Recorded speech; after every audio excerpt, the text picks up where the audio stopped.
Well, looks like it's a little past, minute or two past 6:30 from what I can see here, so might as well call the meeting to order and ask for a roll call, please. Present. Well.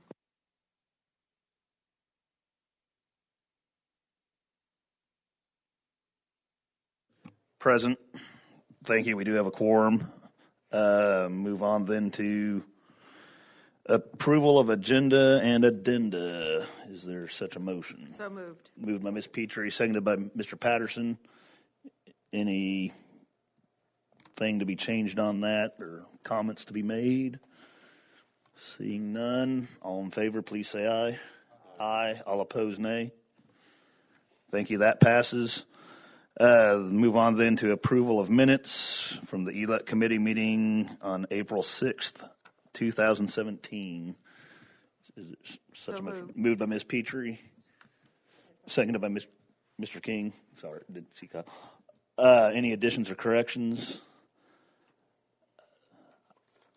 I believe Tammy was made aware of it, but I saw the one where it said Max McGuire instead of Jim McGuire being here last month. That was the only thing I saw on the first page.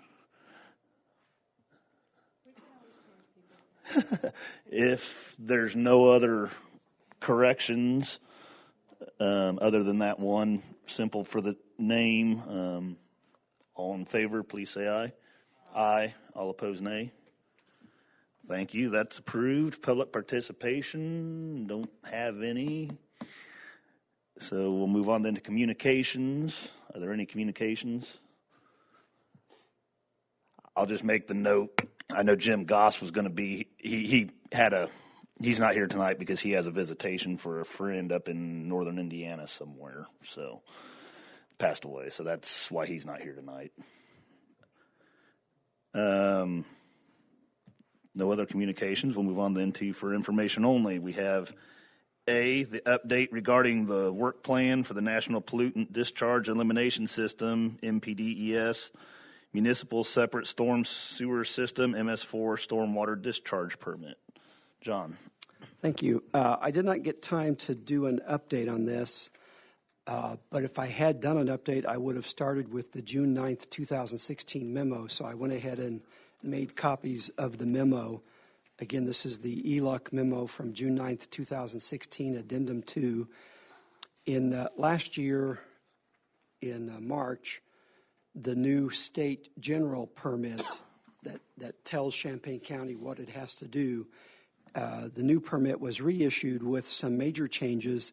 Page 2 of that memo reviews those changes very briefly.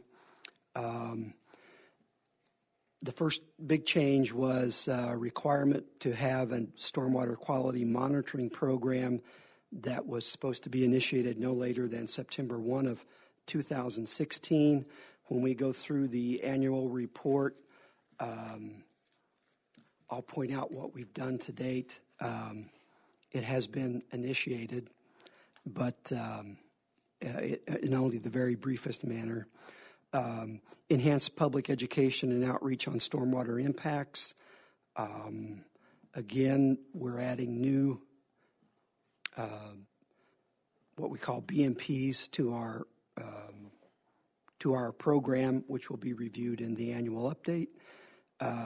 Enhanced public involvement on environmental justice. I believe the committee will recall that we've spent a lot of time this year on environmental justice, and we have added that to our program. Required annual inspections of high priority storm sewer outfalls. This is a new requirement, and it will add work in the future, but it doesn't actually result in any new additions to our annual update, except once we start doing those inspections, we'll be reporting them. Technically, we didn't do any inspections this year, although it is true that Amy Heffernan, who has been helping us with our mapping of our storm sewer system, Amy and Rich from the RPC visited all of our outfalls this year. We had none of the forms prepared for them to actually record what they saw. and they saw nothing untoward, or they would have made me aware of it. So I don't think we can actually claim credit for doing annual inspections, but as you'll see later, we can claim credit for meeting our milestones on mapping our storm sewer system. Enhanced post-construction stormwater management in new development and redevelopment, and actually significant change there is enhanced requirement in regards to even existing development. The memo reviewed the new annual training requirement, minimizing stormwater runoff from existing property. Now, Champaign County really does not have legal authority to do anything as far as making folks minimize the stormwater runoff from their existing property. There's some new legislation that the state is considering. If it were passed, that might become possible. From my view, thankfully, that is not passed, and we actually do not have that authority to do that. But what we can do and what we have to do is go big on providing education outreach for what people can do if they want to minimize runoff from their properties. And that's something I'll be going into later when we review the annual update. Lastly, this requirement for a process to assess stormwater quality impacts and design of all new and existing flood management projects. That's actually a requirement that won't kick in for about another 2.5 years. As a practical matter, in the MS4 area, we don't really do a lot of stormwater regulation, because generally any project that's big enough to need to worry about stormwater generation probably will be approved by the municipalities. So that's not so much an issue. So that's the kind of an update on what we'll be going through over the annual update for things that have resulted in new work items for us during this past year, and will continue to be new work items in the future. Thank you, John. Ms. Petrie. My question is, even though you didn't have documents for them to fill out when they did the visitation of the outfalls, did they take pictures of them so you have that kind of record? Yes. I think it's fair to say hundreds of photos were taken, and so we can have a collage on the wall here. Well, I think you could even look at those tonight when we get to that. Oh, all right. Any further questions, discussion? We will kind of touch back on it again somewhat, as indicated with the update. Seeing none, we'll move on then to B, consideration of traffic impacts in zoning cases for special use permits and zoning map amendments. John, do you want to start out with it?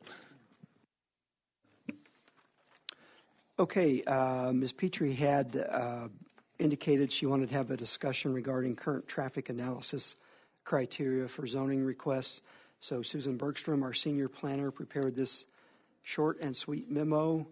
I think we do a pretty thorough job in our current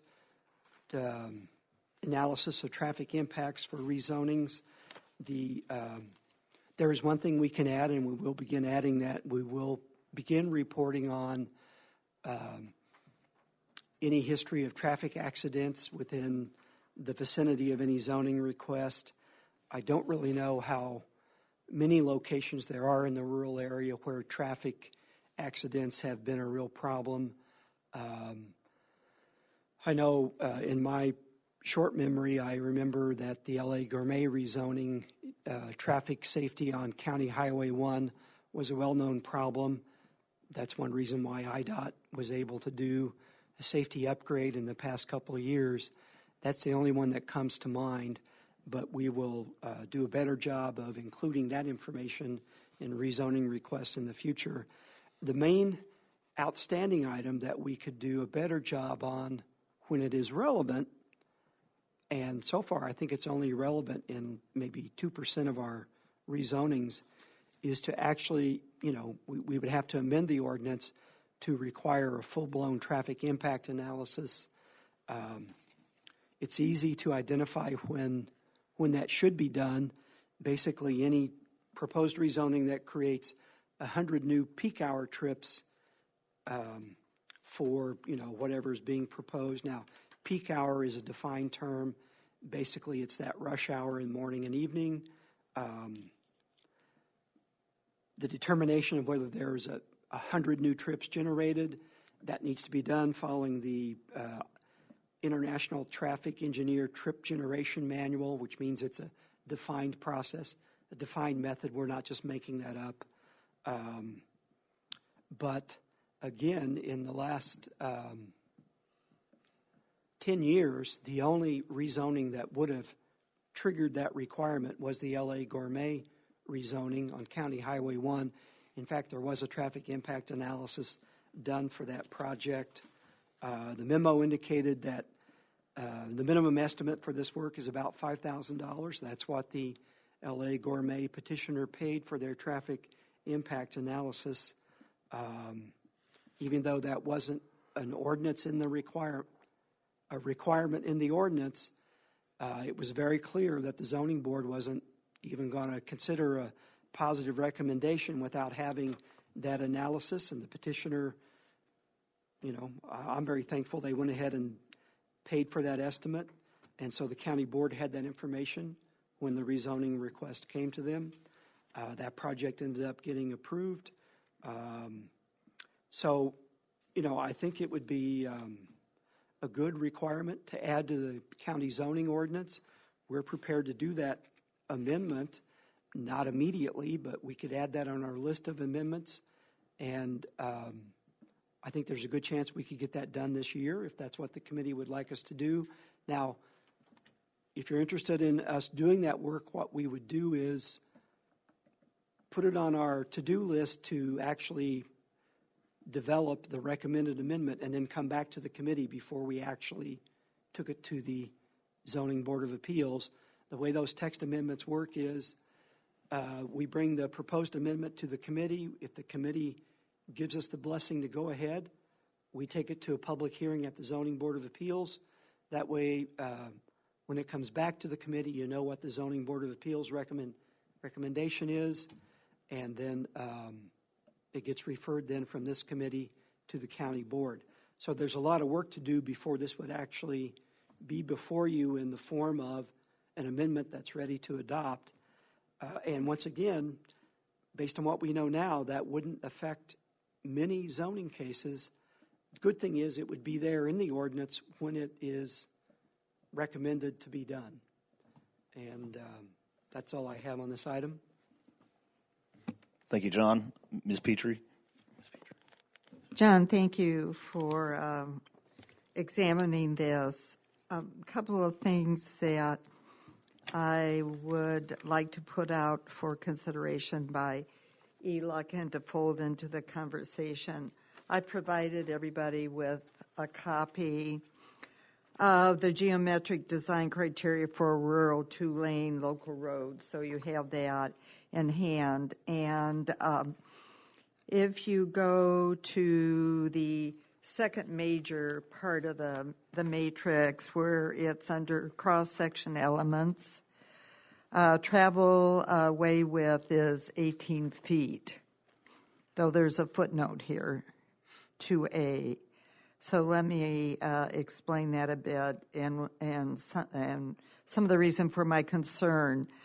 The width of that roadway is 17 feet.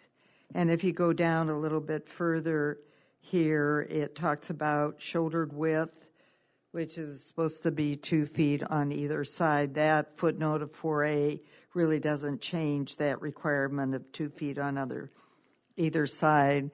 It's a little difficult to measure shoulder. It's sort of in the eye of the beholder. So, but what shoulder exists is very, very narrow, and it is turf, which is this other criteria. And the ditch next to the shoulder is extremely narrow and not very deep. So when there's water running or anything like we're in right now, I would imagine the road gets covered by water. I haven't driven out there since the rain, but I have gone out to look at the situation. Back to the width of the road, that footnote of 2A actually refers to whether federal dollars were used in building the road. And if federal dollars were not used in building the road, in essence, you can get by with a 16-foot road. And so that slips into the measurement that's out there of 17 feet. I did want you to have these pieces of data, so you are working from the same foundation that I am. Some of my concerns in relationship to the criteria that John has talked about, the measurement is 100 cars during rush hour, excuse me, traffic time, which is morning and night, going to work and coming home. However, those aren't the times of the use of any of these entertainment venues. Those entertainment venues peak anywhere from, depending on the day of the week, probably from 2 in the afternoon till 10 or so at night. So the use of that criteria, I would urge, needs a bit of adjusting, and when this might be put at the criteria for putting this into effect. Second is there is sort of a windshield survey that can be done without going into the huge expense, and I think LA Gourmet, it was $5,000, wasn't it, for that traffic study, if I'm remembering correctly. But you can do some precursor calculations as to what are the projections of the use of the particular venue, how many people are expected for various things. And we know that about the venue out on Oak, so that could have been done quite easily. The third is, even though LA Gourmet had done all of their due diligence and got approval, but once they're approved, they kept growing, and so there is nothing in the way things are structured that goes through the ZBA about growth of the use of a venue. So it may have been fine when they were approved originally, but then as the venue use expands, then we're working with some other traffic issues. And so those are things that concern me as we move along and approve these. This has nothing to do with stopping them. It has nothing to do with not wanting economic development out in the county. It has a great deal to do with making certain that our rural roads are maintained in a very safe manner. And a comment from one of our colleagues on the county board who is a road commissioner, and in essence that individual said that all of our rural roads are oversubscribed, meaning that there's more traffic on them than they are designed for. The weight of the traffic on them is greater than they're designed for. So there are already issues throughout our rural roads, and I do think that it is part of our role on ELUC, and even having some of this conversation with the Highway Committee might be appropriate to move forward to suggest a appropriate amendment to go forward to the ZBA. Thank you. Go ahead, John. One caution I do want to make is that a traffic impact analysis in an actual rural setting is very, very, very difficult to do because the traveling options are, who knows how customers are going to go, which way they're going to go to get somewhere. There's a lot of, it's difficult to know what is the route of choice. In fact, so difficult. I'm not that well versed in traffic impact analysis, but folks who are well versed sort of say sometimes it's almost impossible to do it with a great deal of confidence. So there is that. Secondly, there is no method of traffic analysis that lets you take into account agricultural traffic. It cannot be done. That's no reason to ignore it at all. In fact, that's one thing we're always discussing at the ZBA is the fact that you cannot predict the impacts of agricultural traffic, interacting with other traffic. It's chaotic and there's no way to model it. That just makes everything more difficult. That's not a reason not to do a traffic impact analysis, but it's another reason to, it's going to reduce the utility of a traffic impact analysis. And in my mind, it's another reason to always be conservative when you're thinking about the impacts of rural development, because agricultural traffic, the one traffic that we're supposed to be protecting, can't even be figured into the equation. So those two cautions should always be kept in mind. Ms. Petrie. Well, I did read about the conundrum of how do you grid the area to do a traffic count. And I do understand that, but I do think some gridding can be done, and the gridding can look at the major rural thoroughfares that go through an area. And the one we're discussing right now, because it's the most recent example, is Oaks. And if you drive Oaks, it goes right into North 45, and so that's a real line. And then the second one I thought about, it hasn't happened out there yet, but it certainly has happened along the Dewey-Fisher Road, and that's queuing about a venue. And I'm assuming over time that'll happen with this one and with the one that's out by the Barnum Prairie, that there will be some queuing. And that would help how the gridding is done, because if you're somebody who's not used to the rural roads, you would queue in on use of the road where the signs are. So that is some of that.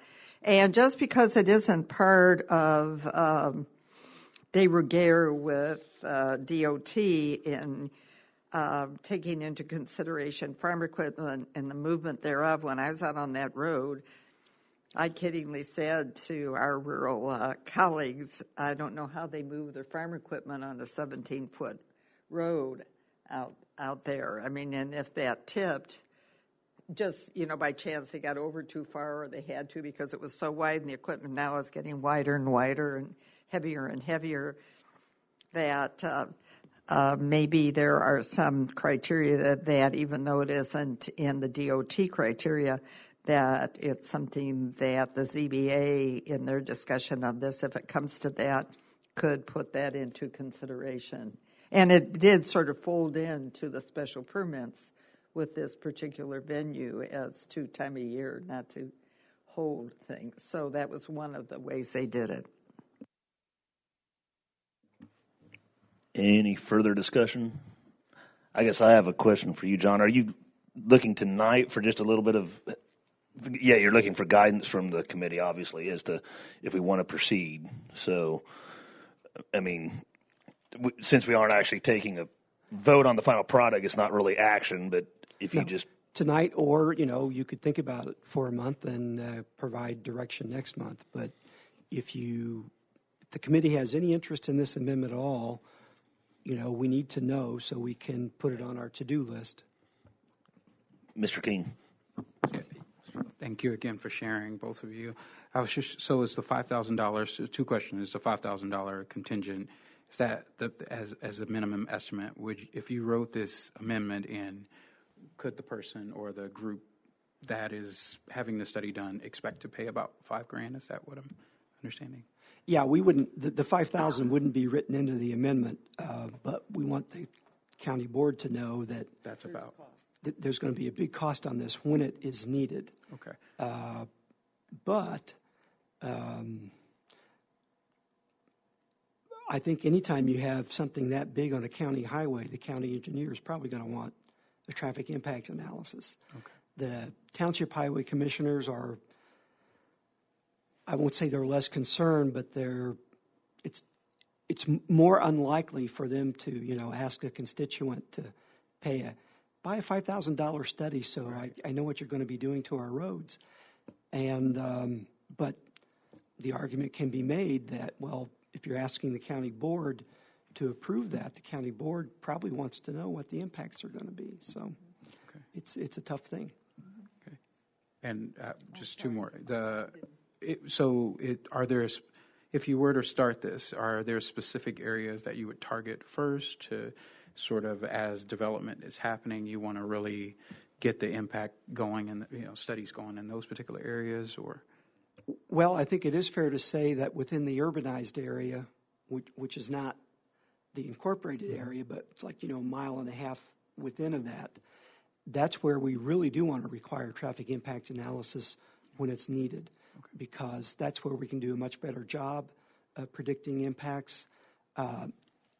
It's true, LA Gourmet was outside of the urbanized area, but it was on a county highway, so it was a very good traffic impact analysis. Now, it's also true that we hardly ever get anything that generates that much traffic proposed further out. Mm-hmm. And yet, if it generates a lot of traffic, these questions would always arise. So you could limit it to the urbanized area, or you could just say, no, anytime you generate this much traffic, we want to have an impact analysis. Okay. And then my final question. So in the diagram that Ms. Petrie, or the figure Ms. Petrie shares ADT, or average daily traffic, is that the equivalent of the 100 peak hour? Is that about the same? So the less than 250 would be sort of where we're sort of flirting with now based on the size of the roads and everything. Okay. Thank you. Further discussion? Ms. Petrie, do you have something else? Mike, yeah. I did, and just to remind folks, there was a very nice compromise that came about in down the Sodorus area. So it isn't just an entertainment venue to focus on its increase of traffic.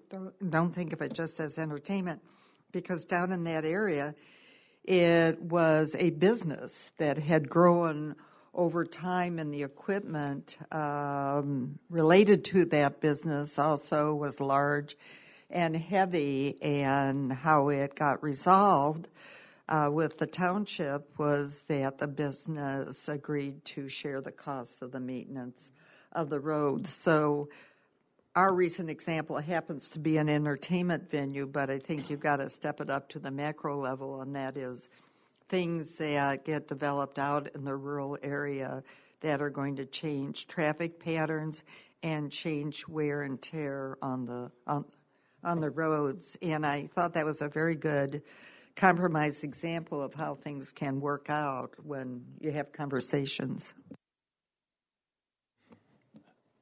Thanks. I guess just kind of ask, do we want to ask the committee members, do we want to think about it a month? Do we want to go ahead and indicate to John to go ahead and start working towards it? I mean, I'm seeing Matt shake like you maybe.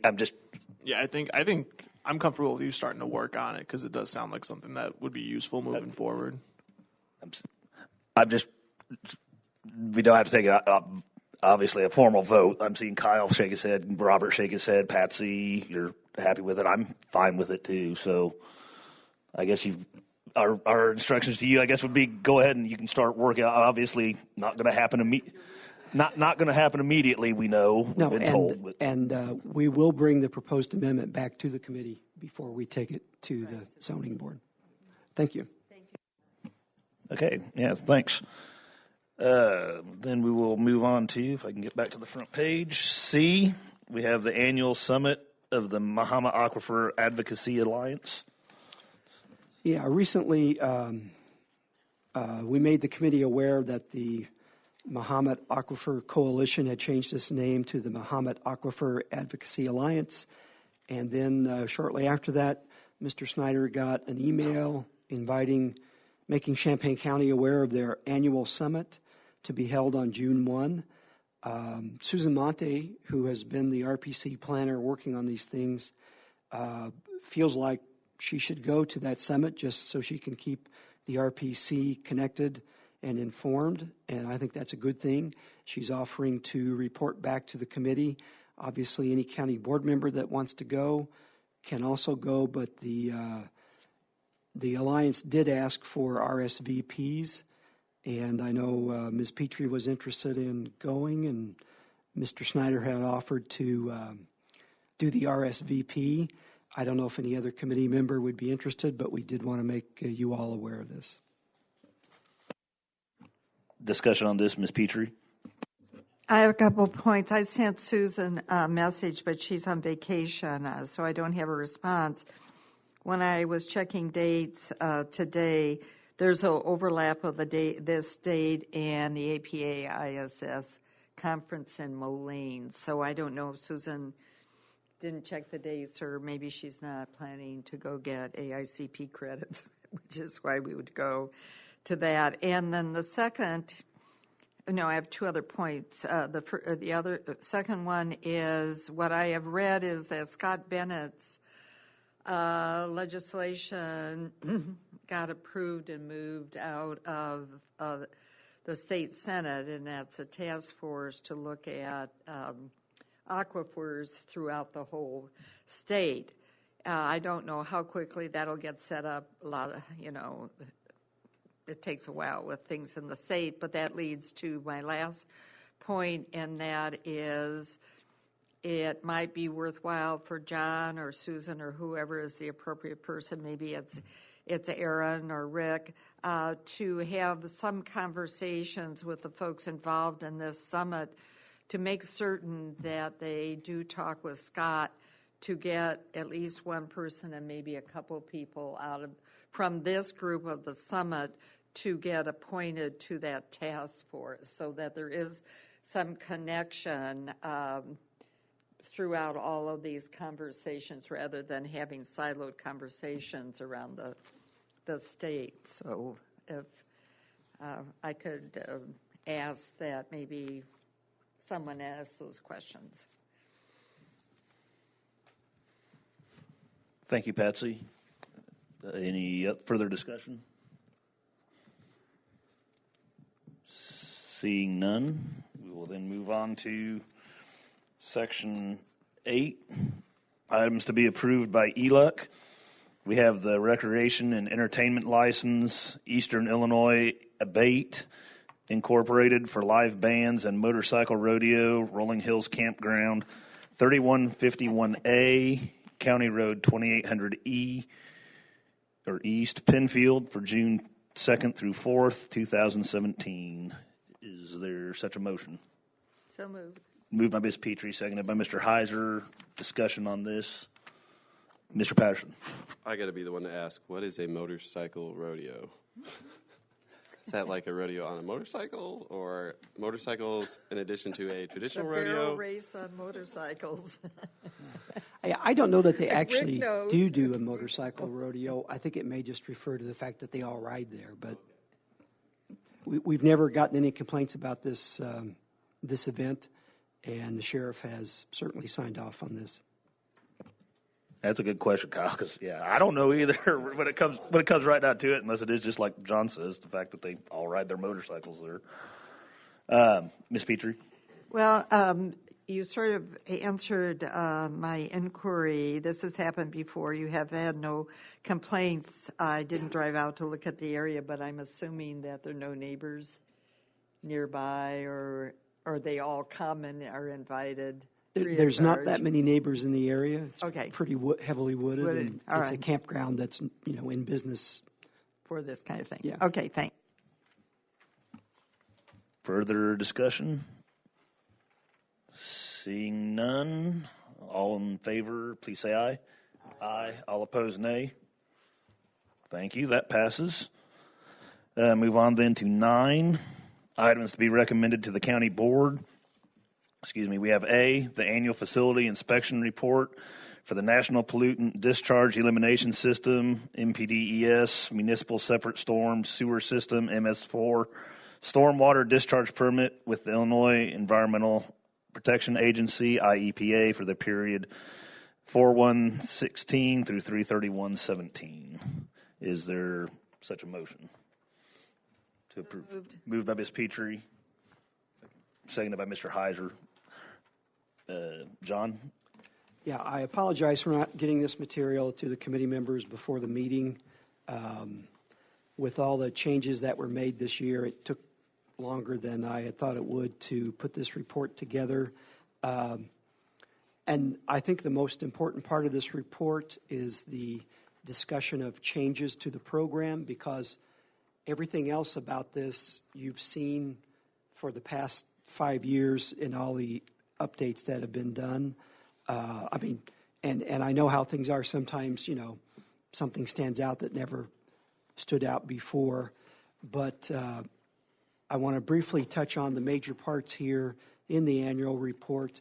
And turning to page 4, the BMP monitoring and assessment program. This is the major new requirement that the EPA added in 2016. What this means is we are actually supposed to be monitoring the major stormwater outfalls yearly in such a way that we can identify if things are getting worse or things are getting better. Now, in everything in this MS4 program, we collaborate with the municipalities to make sure that we're all pretty much on the same page, or if we're not, we know why we're not. I actually sort of tag along with municipalities as much as I can. I don't volunteer to do a whole lot because each of the municipalities have 3 or 4 people at the meetings, and I'm the only one there for the county, although Susan Monty has started attending. I've had students like this. But Susan's time is a contract time, so it's not quite as flexible as mine time. So we do try to be mindful of time.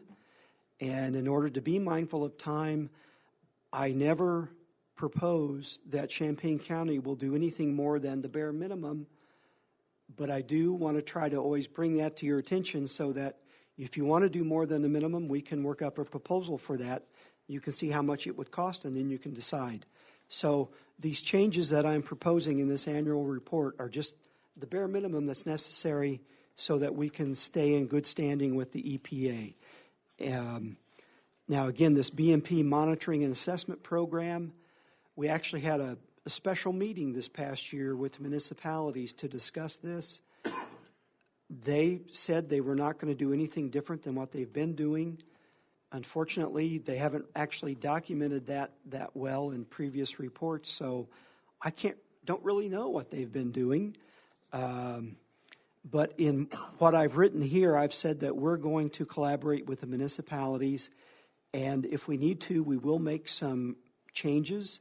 I've listed 3 documents there that we're going to refer to on those changes, because things like monitoring stormwater outfalls and this other thing, monitoring physical stream assessment to identify any erosion from stormwater discharges, most planners don't really do that. They're not trained to do that. But this stuff has gotten to be pretty rote.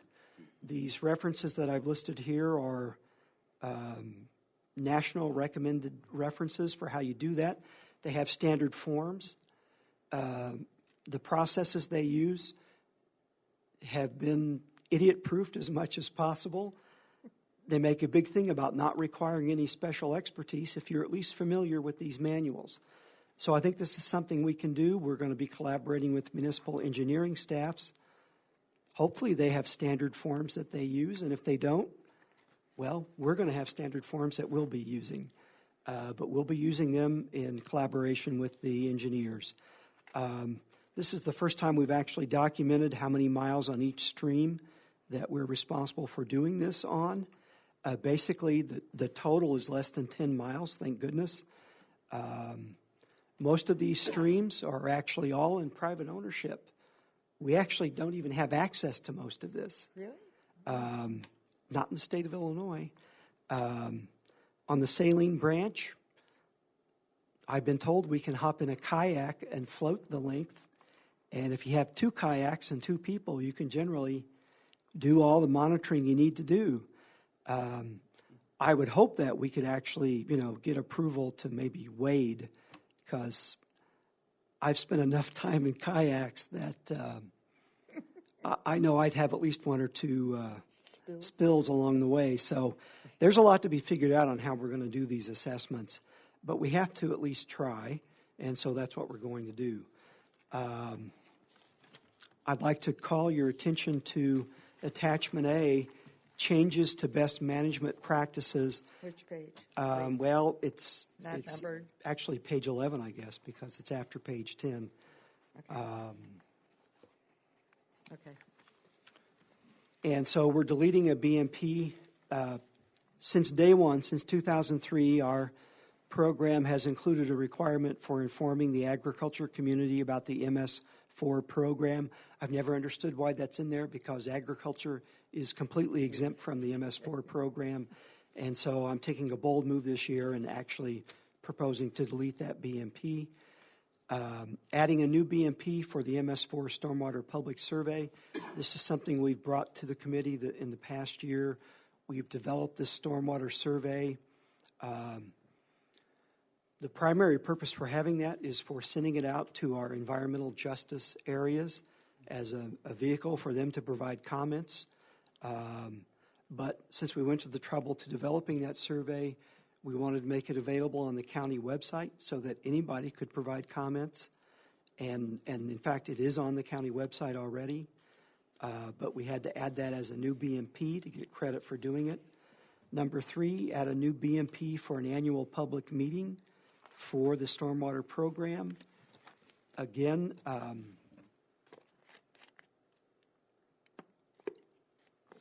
since 2003, the EPA has always encouraged there to be an annual meeting regarding stormwater program. And now with this new requirement to actually prove that you're getting comments from the environmental justice areas, it was time to actually make that a formal BMP. And so the way this is being structured is, in April of every program year, we'll be sending out the survey to the environmental justice areas so that in the following March, when we go through this overview of the annual report, we'll be reporting on the responses we got from that survey. Now, presumably at some point you may see responses that would suggest that you want to see a change in the program. That's when we'll discuss that, and we can always make the program do more than the minimum. We can do that any day of the year, so that's not going to hold you back if you want to expand the program. But it is a rational way for these things to fall into place. Item 4 talks about the program for involving the environmental justice areas. It talks about how in the past year we did identify the environmental justice areas. The same packet that the committee saw has been included as an attachment so that the EPA will see that. The sort of bad news is next year, in year 4, we're going to have to see if those environmental justice areas changed, because that census data it's a rolling 5-year update. So next year we could have different environmental justice areas. The way the program is written, we're supposed to get comments every year, so we're planning to send that survey out every year. Now, it might be that if we ask the EPA, maybe sending that survey out every 2 years, if there hasn't been that much change in the environmental justice areas, maybe that would make them happy. Maybe sending it out every 5 years would make them happy. But right now, what's written in the permit is we have to get comments every year. So that's what we're proposing to do. Revise milestones for the program on illicit discharges. We were supposed to have done a lot in the past year on illicit discharges, but these other things, these other new requirements were added, and we made a decision to work on those. And so we're revising that milestone, and it is my hope that in the coming year we'll present to you an amendment to the nuisance ordinance that would add illicit discharges as a nuisance. We're already doing what we can to enforce against illicit discharges, because most of the things that are illicit discharge, I think we actually have jurisdiction already in our nuisance ordinance. Luckily, we don't get many complaints about things like that, so it's never really been an issue. But it would put our MS4 program on much better footing if we could actually add it in to the nuisance ordinance, and I hope we can get that done this year. Number 6, same thing, illicit discharges related to construction activities. I think most of that has already been taken care of in our stormwater management ordinance, but at the same time we're adding illicit discharges to the nuisance ordinance. I think we can add illicit discharges from construction activities, again, just to put our MS4 program on a better footing. Number 7, public education program about the benefits of green infrastructure and green housekeeping. By the way, green housekeeping is things like encouraging people not to use the water hose to clean their driveway, but simply be content with sweeping it, or things like Holding water back on the site. Disconnecting your downspouts from the connected storm sewer system and directing that storm water out onto your lawn or into a rain barrel, things like that, green housekeeping. Green infrastructure, rain barrels are also part of green infrastructure. But the thing is, this was one of the new requirements added this year. There's not a whole lot the county can do about these things, but what we can do is something like DuPage County has done, and I gave this to you as another handout. If you go to the DuPage County website, I haven't even bothered to count up all of the brochures they provide related simply to green infrastructure and green housekeeping. I think it's like 15 different brochures. I'm not proposing to add the DuPage County brochures to the Champaign County website. When Susan Monty gets back from her vacation, I want to talk about what it would take for us to have this many brochures on our website, honest to goodness Champaign County brochures, or if we can simply copy EPA brochures. I'm not averse to putting EPA brochures on our website, but I want the EPA to know that we have this library of green infrastructure and green housekeeping brochures, because we can at least do that. We can at least encourage people to do that. It doesn't mean you're a bad person if you don't do it. That's not what I'm trying to say.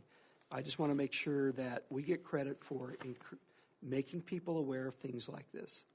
Likewise, number 8, making people aware that you can create a problem if you overutilize fertilizer and pesticides, herbicides, in non-agricultural uses. I'd like to make some of my neighbors aware of that, because the amount of lawn fertilizer that's on the sidewalk when I take my dogs walking is just crazy. Plus, it's on the paws and they look at it. That's right. And again, this is not a regulatory program. It's just encouraging people to be aware that you're not doing the best thing when you're over-fertilizing your lawn. Number 9, this is a revised milestone, require annual inspections of publicly owned stormwater management facilities. There's really only one of those that we need to worry about, and that's the one that's over by the highway building. But we're going to develop a standard form for doing that, and the results of that will be included in all future annual updates. We did not get that done this year. Number 10, the last new change, annual training in green infrastructure and or low impact design. One of the new requirements is every year, every employee of Champaign County that has anything to do with managing or being directly involved in or retaining others who manage or are directly involved in the routine maintenance, repair, or replacement of sidewalks, streets, parking lots, any exterior surface which stormwater is going to run off of.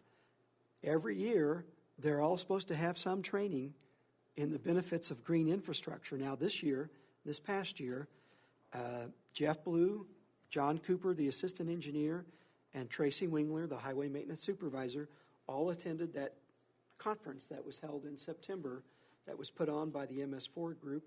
So while that isn't all of the employees responsible for maintaining county highways, it's all they could spare on that day. And so I don't know how hardline EPA is going to be on making sure that every employee every year gets the training. But in the past year, I tried to keep Jeff and Dana aware of any free training that I saw so that they have plenty of opportunities for their folks to get this kind of training. So those are the big 10 changes. One other thing that is attached to the annual report I want to draw your attention to, in addition to the information on EJ areas that you already saw at the February ELUC meeting, the last 2 pages are a couple of printed excerpts from your draft Champaign County Storm Sewer System web map. These are very static photos, but the web map is living, breathing. You can zero in down to, you can't detect a quarter being held in someone's hand, but you can zero in pretty good resolution and see the stormwater facilities, none of which you own, by the way, but all of which we are responsible for mapping. And Amy and Rich in the RPC spent last summer and fall walking all the miles of the storm sewer system and documenting the ditches, the inlets, the manholes, the outfalls. They were able to do this by means of a web application developed by Rita Black's crew, and Rita let us borrow her equipment. And so it's only 50% complete, so there's lots of touch-ups that need to be done. In a few weeks, you'll be able to get to this map from our website that's on the county map. We have included the website address that you can type into your browser tonight at home and look at. And, it's 25 after 7, but if you want to, we could even take a look on the screens. That's up to the committee. You can do this in your own time, but it is a pretty neat web map. Right now, the background is a Google map because our own GIS aerial photos just cannot be used in something like this because there's security issues. But it works just fine on the Google map also. So Rita's crew has done, I think, a really outstanding job on this.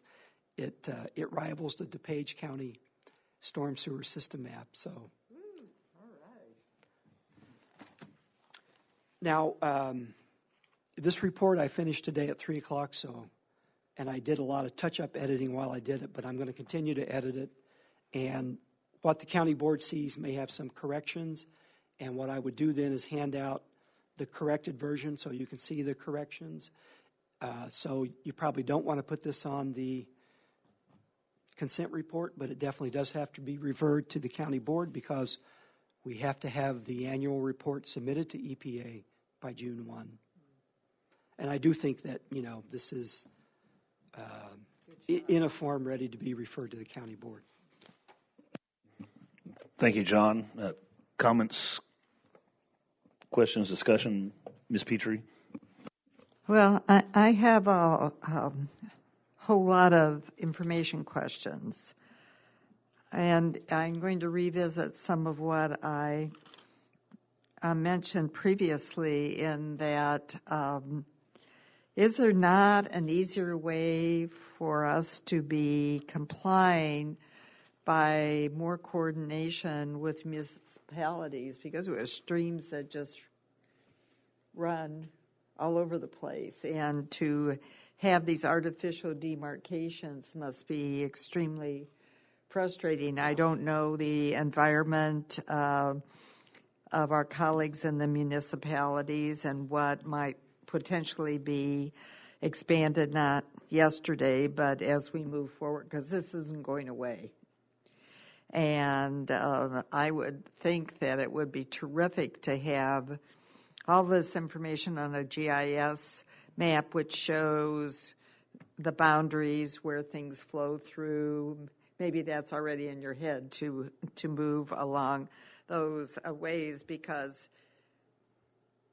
the agriculture is exempt in pollution and the nutrients. But how do you, you meaning any of you, identify where those nutrient pollutions might be coming from? Because that's very hard if it's an overzealous landowner who wants bluegrass at 3 inches in thick. So there's a lot of fertilizer that's coming off and things like that.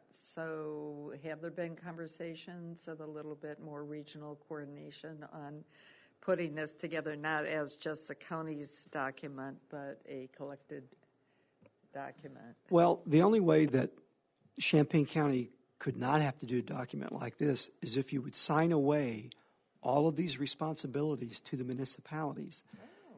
Now, the reason I don't think that's likely to ever happen is that means that your constituents in the unincorporated MS4 area then would no longer be dealing with us.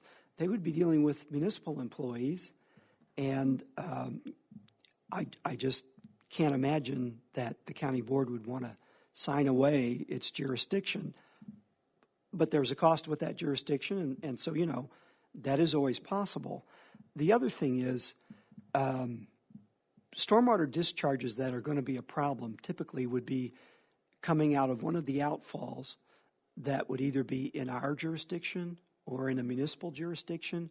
Once you see an outfall that's a problem, you are responsible for finding where it came from as best you can, and eventually you will know if that came from a municipal area or an unincorporated area. And so you're exactly right. The way the incorporated and unincorporated area is so interconnected, any obvious discharge problem is going to involve both the county and a municipality. And we can't avoid that. No, we can't. What we have to do is continue to work closely together. I would hope that, in fact, this web map, that's really why we have to have a storm drainage system map, is so that when you see a discharge that is a problem, you know where it's coming from. Or when there is a traffic accident with a hazardous spill, you know where it's going to go. And having this as a web map is fantastic for that purpose. The guys out in the field can just call up the web map. They know where they need to go, put the dams around the inlets and things like that. And the other thing is, the only way to not be responsible for doing this report is to literally sign away this jurisdiction, and I can't imagine that happening. If the county board would want to do that, that's fine. That's the county board's call. But that's all I would have to say about that. That would be really difficult, I think, to get done. On that, you mean we couldn't do it through an intergovernmental agreement? And then my second thought is, as I'm recalling from past information, you explained to us what McLean County has done, and that is they have... Kankakee. Oh, it's Kankakee. Thanks for the correction. I'm sorry. Kankakee, they have outsourced it, so it doesn't even come into their planning office. It just goes to the consultants. So the purpose of wanting to raise that is, are they looking at things from a regional perspective, or are they just, that consultant just looking at the county perspective in Kankakee? Do you know by chance? My understanding about the Kankakee County program is the county has contracted much of the MS4 work to a consultant, right. But in talking with Delbert, who is their zoning administrator, and I don't understand this, but county staff still does the monitoring of the outfalls. Oh. So it's not everything that they've contracted to the consultant, but most of the preparing the annual report, that's all done by an engineering firm for Kankakee County. Some of the things they do in-house. Now with Kankakee County, where you have the Kankakee River, and you've got really a much more difficult drainage situation than what we have. Here, the difficulties we have is that our drainage system is so tiny, it's hard to even recognize. In Kankakee County, it's pretty clear what it is, and that may be why they've contracted with an engineer, I don't know. But even in Kankakee County, what the county does is separate from what the city does. Okay, thank you. Yep. Further discussion? I'll just take the moment to say thanks for your work on this, John, and the staff, and Amy, since you're here, thank you for your work on it. Just take the moment to do that. But if there's Ms. Petrie. Just one last thought. You gave us DuPage County, and again, there's so much on the, I can't speak for Urbana, but I know how much work we've done on getting all of this kind of information on the Champaign website. I certainly appreciate your thinking that why reinvent the wheel if it's out there. So that would be great to see how much we can interlock and urge people throughout the whole county to start doing many of these things. Thank you, Ms. Petrie. If there's no further discussion, I guess we're ready to vote. All in favor, please say aye. Aye. All opposed, nay. Thank you. That passed unanimously, but we'll keep it off the consent agenda. Move on then to the addendum. We have the one addendum, which is B, the marketing of county-owned property located at 2603 Campbell Drive, and I'd entertain such a motion to approve the resolution.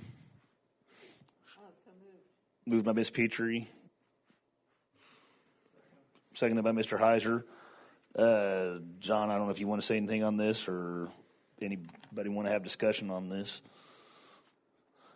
He's talked it to death. Yeah, no, this was prepared by Jacob in the state's attorney's office, and he's ready to start trying to get this property marketed, and that's great because the sooner this is marketed and sold, why the sooner we'll have some more money to work on, hopefully, some of the other dangerous properties. But Yeah. on the other hand, who knows how quickly this will actually move. Mr. King.